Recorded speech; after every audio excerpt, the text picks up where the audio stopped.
Full tutorial, Pro RC shock, rebuild, and suspension tuning. If your RC truck feels sluggish, bottoms out easily, or bounces uncontrollably after landing a jump, your shocks need a complete overhaul. Don't just top off the oil, do a proper rebuild.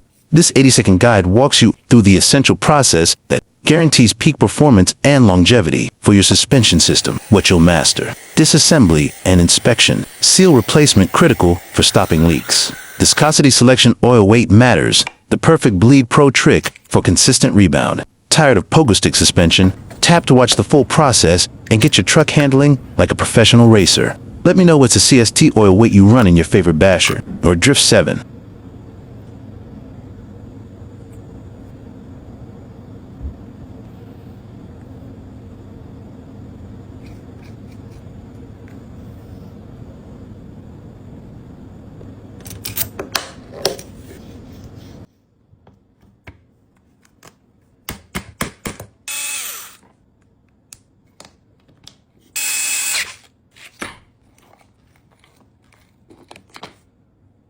Please like, subscribe, and press bell icon button.